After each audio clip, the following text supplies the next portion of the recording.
Assalamualaikum warahmatullahi wabarakatuh. Sahabat Takana, kembali lagi bersama saya Rudi di acara kita. Kali ini kita berada di daerah Taman Cimanggu. Kita bertemu dengan Kang Diki ya? Diki. Ya, Kang Diki. Kita akan ngobrol-ngobrol dikit lah masalah usaha ini. Mungkin Kang Diki bisa share-share buat kita pelaku usaha supaya bisa ya tahu lah trik-triknya supaya bisa usaha ini bisa berkembang dan maju. Nah, coba dari Kang Diki, saya pengen dengar ceritanya sedikit. Gimana awal mulanya Kang Diki mulai usaha itu. Oke. Assalamualaikum warahmatullahi wabarakatuh. Waalaikumsalam. Ya, perkenalkan saya Diki. Basic bisnis yang saya geluti saat ini adalah retail. Ya. Lebih tepatnya lagi di minimarket. Minimarket. Nama minimarketnya Pak? Minimarketnya HD Mart. Kalau di daerah Cimanggu ini kita udah berjalan 11 tahun, orang-orang udah pasti tahu lah. Oh, Masya Allah. Gitu 11 ya. tahun. HD Mart itu singkatan. Oh, gitu. singkatannya apa tuh? Singkatan H-nya hijau, D-nya daun, hijau daun. Oh, jadi HD itu jadi sangka tuh. HD itu emang HD aja gitu ya, bahasa Sunda. Jadi sebenarnya kata-kata hijau daun itu supaya orang tuh gampang menyebutkan gitu, gampang mengingat gitu. Jadi ada di Cimanggu minimarket lokal ya pribumi lah istilahnya gitu. Ya, bukan si merah dan si biru. Nah, ini pasti orang paham, oh ya pasti minimarket hijau daun. Jadi supaya orang tuh gampang aja mengingatnya gitu. Nah, alhamdulillah udah 11 tahun gitu ya berjalan. Dan ya saya juga masih banyak belajar ya dari siapapun ya yang menggeluti bisnis yang sama atau bisnis yang lain. Pastinya ilmu itu kan kita butuh gitu sampai kapanpun kita sampai mati kita terus nyari ilmu ya. Betul sekali gitu ya. Jadi 11 tahun dulu saya merintis minimarket ini luar biasa ya perjuangannya. Gitu. Jadi belum ada si merah dan si biru, belum ada gitu. Alhamdulillah belum ada di daerah Cimanggu ini gitu. Jadi setelah selang beberapa tahun baru ada muncul di mana-mana khususnya di daerah Cimanggu ini udah mulai banyak.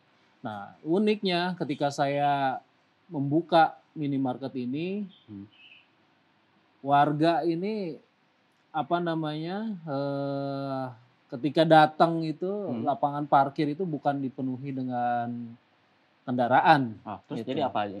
Jadi yang berparkir ketika itu adalah alas kaki. Wah, sendal gitu maksudnya? Ya. Waduh, sendal ternyata bukan motor. Gitu. Jadi memang unik gitu ya, karena memang di sini beranggapan kalau masuk ke suatu tempat yang sudah memakai keramik gitu ya, berarti jaga sopan santun kali ya. Etikanya dibuka gitu, alas kakinya itu. Gitu. Jadi memang dulu itu orang-orang kan lebih condong ke tradisional, betul. Gitu ya, membeli bahan sembako gitu, kebutuhan sehari-hari itu lebih ke warung tradisional. Memang banyak sekali di daerah sini dan sampai sekarang pun memang masih terus bertambah itu warung-warung tradisional gitu, masih belum tergantikan gitu ya. Jadi kita bersaing lah di situ. Nah, kita membuka untuk supaya mindset orang-orang ini terbuka gitu. Jadi bagaimana caranya kita memperkenalkan toko ini bahwasanya harga itu lebih kompetitif gitu. Jadi jangan sampai masuk ke toko kita beranggapan pasti mahal gitu karena beban operasional toko gitu kan. Kalau tradisional nggak pakai AC ya dan sebagainya. Tapi itulah kita menciptakan supaya image toko ini berubah ya supaya malah ada nilai plusnya. Ketika orang masuk berbelanja harga lebih kompetitif dan satu lagi pelayanan. Ya, pelayanan kita terus dengan atmosfer yang berbeda tentunya dengan disuguhkan dengan nuansa yang sejuk AC gitu kan. Nah, ini jadi lebih nyaman lah kalau itu belanja orang berbelanja nyaman. Tinggal ngambil. Kalau di tradisional mungkin orang mengantri di luar kan, tinggal tunjuk mungkin barang apa aja yang dia perlukan. Tapi kalau di toko kita perkenalkan ketika itu ya supaya orang ya udah silakan ngambil gitu self dengan bebas. Ya. Gitu, ya. Silakan ngambil gitu dengan bebas ya, tapi jangan lupa bayar gitu. Oh sama gitu. Ini pengen nanya, kenapa pas begitu, memulai usaha itu kenapa yang dipilih tuh minimart? Iya, Apa mungkin, lihat, pasar-pasar sekarang ya kayak gitu-gitu aja, mau ya apa, jadi nggak ada perkembangan ya kan sekarang kan apalagi makin lama kan makin maju, persaingan makin ketat, apa karena itu bentuk inovasi atau gimana ngerubah image betul apa betul. gimana? Sebetulnya ini dari dorongan salah satu dorongan orang tua juga sih ya, Mmm, motivasi orang tua. Memang orang tua ini basic-nya memang sudah berbisnis mmm. lama gitu ya, dan saya Bisnis apa pun, dulu orang orang tua tuh lebih ke apa, pabrik karet ya, oh pabrik karet, pabrik karet gitu. Memang ketika pabrik karet itu ada, mhm. beliau membuka, apa namanya, si merah dan si biru malah Oh gitu. gitu? Nah gitu, jadi menurut saya ini challenge gitu. Orang Mmm, tua, apa namanya, bukan si merah, memberikan si biru, peluang mmm, memberikan memberikan peluang, apa namanya, toko mhm, minimarket seperti ini karena sudah tahu gitu ya, mhm, ini potensinya akan bagus ke depannya ya? bagus gitu. Dan saya, apa namanya, tidak bisa menolak karena Mmm, apa, saya berpikir, iya, mmm. sembako adalah kebutuhan setiap Oh hari. kebutuhan pokok ya buat, Kebutuhan masyarakat pokok yang pasti butuh, pasti orang itu membutuhkan, mmm, gitu. Nggak mungkin nggak, iya, gitu. Dan ini menurut saya sebelum sampai kapanpun ini, mmm, akan baik gitu, akan bagus gitu.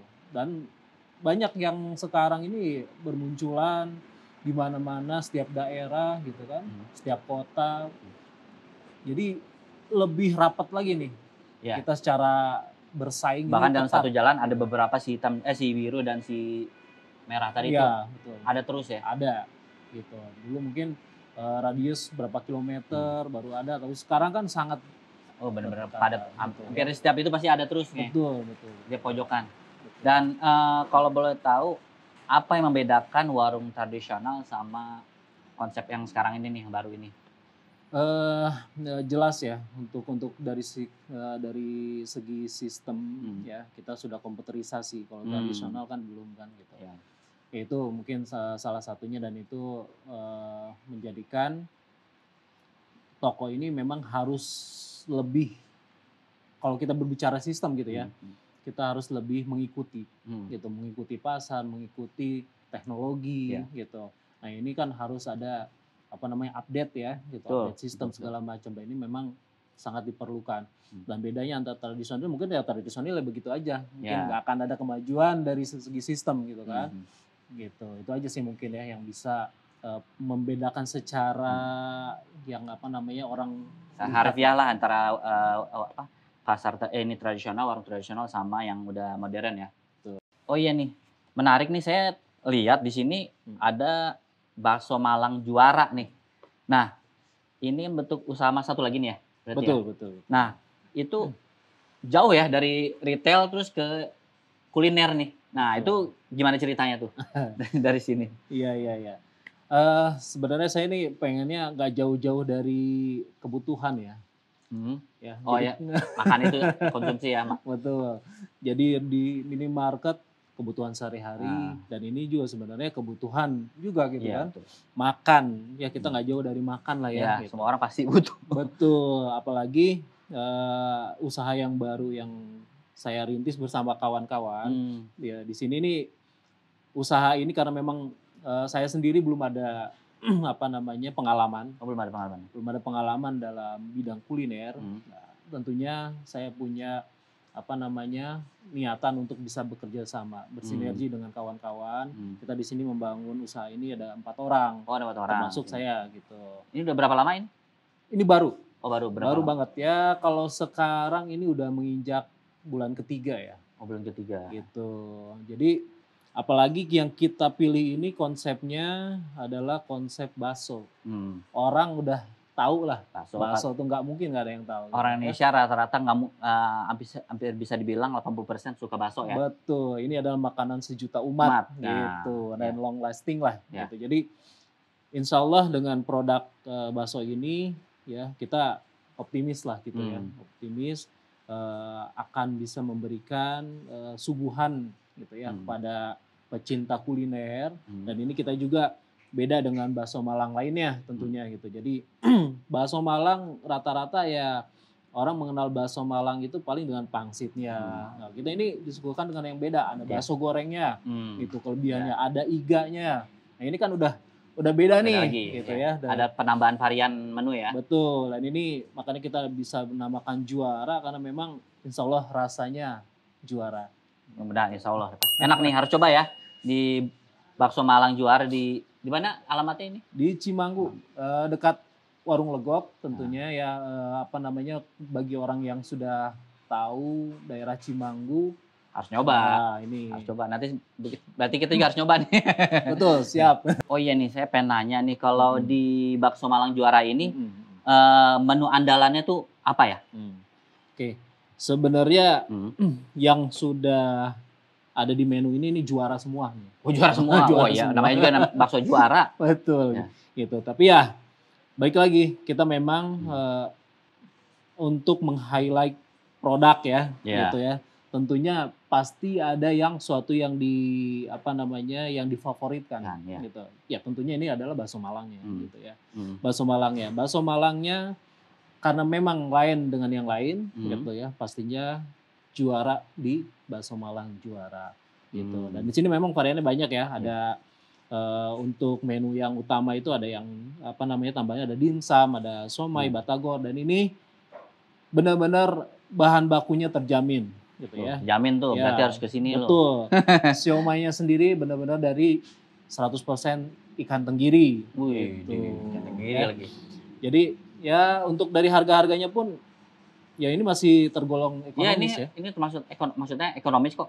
Nggak terlalu mahal dan nggak murahan juga gitu kasarnya kan. Tuh, silakan nanti kalau udah nyobain rasanya, waduh. Wah, kalau ini bisa berarti testimoni deh. kita kan langsung kasih testimoni lah. Siap. Ya. Iya. Terus tambahannya mungkin di sini kita ada main course-nya. Oh, ada, ada nasi juga ya? Ada. Makanan beratnya ada. Ada iga bakar, ada ayam goreng. Insya Allah dijamin deh rasanya juara. Mantep nih, berarti selain bakso dia ada jual juga nasi juga. Mungkin bosan makan bakso terus, ada pengen nasi juga. Atau mungkin bakso sama nasi. Jadi satu. Nah sekarang nih masalah kita buat usaha itu kan pasti kan udah menjalankan usaha itu kan perlu sistem. Ya. Nah selama ini nih dari minimart sampai bakso ini, kira-kira sistem apa yang mesti dicari sama ini yang dibutuhkan seperti apa? Iya, oke. Seperti tadi yang saya bilang, ketika kita berbicara sistem ya dan terus berjalannya waktu, pasti dengan namanya sistem harus ada update. Perkembangan ya. Ada perkembangannya gitu. Jadi kita dengan permintaan pasar, seperti apa sih konsumen tuh pengennya kayak gimana sih gitu. Kita kan harus menyesuaikan. Itu supaya antara toko dan konsumen ini ada hubungan yang baik lah gitu. Nah, ketika kita berbicara sistem di minimarket gitu, tentunya minimarket sekarang ini memang sudah canggih-canggih ya sistemnya gitu. Ya apalagi dengan sistem pembayaran ya udah cashless ya, udah banyak yang cashless. Nah, kita ini butuh nih sebenarnya nih sebagai minimarket yang sudah belasan tahun lah anggap, memang kita ini masih terkendala dengan sistem gitu. Mungkin dari segi biaya yang mahal gitu ya. Dan ini sekarang ini kita memang membutuhkan apa aja sih yang harus dibutuhkan oleh minimarket gitu ya. Ketika kita berbicara member. Nah, ini kita belum relate nih antara sistem di POS-nya dengan kita mau memunculkan member gitu. Atau kita mau mendaftarkan pelanggan itu sebagai member yang loyal. Gitu. Nah, ini butuh kita nih untuk bisa buat maintenance itu ya member kita ya. Member, entah itu nanti berbentuk sebagai poin, penukaran poin dan lain sebagainya, itu berhubungan dengan member lah gitu. Dan yang kedua, sistem di saat ini masih belum bisa mengecek barang-barang yang kapan sih si barang-barang ini atau produk-produk yang ada di kita ini sudah mau memasuki waktu kadaluarsa gitu. 6 ya berarti ya. Berarti minimal ada notifikasi lah gitu. Di sistem itu ada notifikasi bagaimana caranya ketika produk yang sudah ada di database kita gitu sudah mau memasuki masa kadaluarsa, ini ada notifikasi nih, ada warning lah gitu. Minimal ya 5 bulan atau 3 bulan lah gitu untuk bisa supaya kita ini siap-siap nih barang-barang apa aja nih yang mau diretur nih. Ada di diskon atau mau di apa gitu ya. Ya betul. Ya jadi kita bisa mengelola dengan baik ya, barang-barang returan bisa segera diretur pada supplier-supplier gitu. Nah, saya pun pengen ada nilai lagi nih untuk sistem ini semacam autopilot gitu. Kayak gimana tuh seperti contohnya? Ketika kita memang punya kesibukan yang lain lah gitu ya. Sebagai saya sendiri sebagai pengelola langsung di minimarket gitu. Kadang terkendala dengan waktu kapan saya harus menyiapkan waktu untuk membuat purchasing gitu, membuat orderan kepada supplier gitu, atau kepada distributor. Ini kan harus ada waktu yang harus saya plot gitu ya, yang harus saya siapkan. Nah, saya ingin ketika kita membuat database supplier gitu ya di sistem tersebut, itu saya pengen tuh secara sistematis tuh dari stok dari stok barang atau dari nama-nama barang ya kita secara langsung tuh mentransfer gitu. Jadi misalnya stok tinggal sedikit nih gitu, langsung mentransfer ke file purchasing gitu. Jadi si sistem sendiri yang bisa membaca dan membuat atau mengelola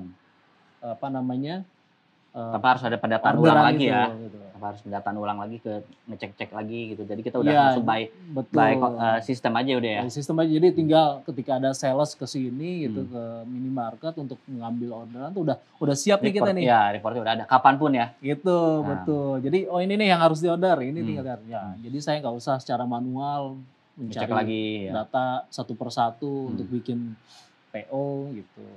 Jadi itu sih sebenarnya yang bisa lebih memberikan saya ini keleluasaan dalam melakukan aktivitas gitu. Kadang ini saat ini memang terkendalanya itu harus mengatur waktu. Ya. Apalagi ada tambahan bisnis baru yang harus benar-benar kita maintain harus itu dulu ya pertama ya. Gitu. Jadi sekarang ini kan saya lagi fokus nih di sini nih gitu. Saya pengen maksudnya bukan meninggalkan bisnis yang lama, enggak gitu. Tetap itu menjadi prioritas. Agak lebih jadi fokus juga dulu ke sini sebentar mungkin ya. Betul. Dibanding ke yang lama. Betul. Jadi kan itu otomatis kan bisa menyita waktu juga kan. Nah, saya harus mengatur waktu bagaimana caranya supaya bisa semuanya bisa saya atasi gitu. Nah, itu mungkin dari Akana ya. Bisa memberikan solusi ya buat kami pebisnis yang mau bisnisnya ini lancar lah. Amin, insya Allah. Gitu. Insya Allah mudah-mudahan kita nanti bisa memberikan solusi buat pelaku-pelaku usaha ya termasuk Kang Diki. Semoga nanti bisa kita terus pasti ada perkembangan terus. Nah ini Kang Diki sebelum kita akhiri nih perbincangan ini, saya pengen tahu juga nih kalau bakso ini juga sudah menggunakan sistem apa baru masih manual atau gimana? Oh ya, oke. Terang-terangan aja ya. Oke. Jadi kalau untuk bakso ini kedai ini memang sudah memakai sistem ya. Namanya ya. Jadi sementara ini kita kan belum tahu nih ya keperluan apa sih yang benar-benar kita butuhkan di sini gitu. Tapi untuk saat ini overall masih bisa teratasi lah gitu ya. Jadi kalau yang dibilang pengen segera untuk bisa update itu ya di minimarket. Minimarket ya? Betul. Kalau di sini Bakso Malang ini karena memang kita masih baru, itu masih menjajaki lah gitu ya. Usaha juga kita jajaki, sistem kita jajaki, semuanya kita jajaki. Nah, berarti otomatis belum ada keperluan yang lebih gitu dari segi sistem. Tapi kalau mungkin di minimarket, nah ini kalau memang bisa akan membantu gitu ya permasalahan-permasalahan yang ada saat ini. Nah itu bagus. Berarti PR nih buat kita nih ya. Nah nih Kang Diki makasih banyak nih buat waktunya. Jadi intinya kalau berbisnis itu perlu ya sistem ya? Sangat, perlu ya? sangat perlu. Oke deh kalau begitu. Sahabat Akana, kita sudahkan perbincangan ini. Ini topiknya menarik banget nih, daging nih kasarnya. Mudah-mudahan ini bisa jadi pelajaran buat kita mulai usaha ya. Apalagi di era sekarang ini usaha lagi berkembang banget ya kan, dan pesaing banyak. Oke. Terima kasih sahabat Akana. Assalamualaikum warahmatullahi wabarakatuh. Ya, assalamualaikum warahmatullahi wabarakatuh.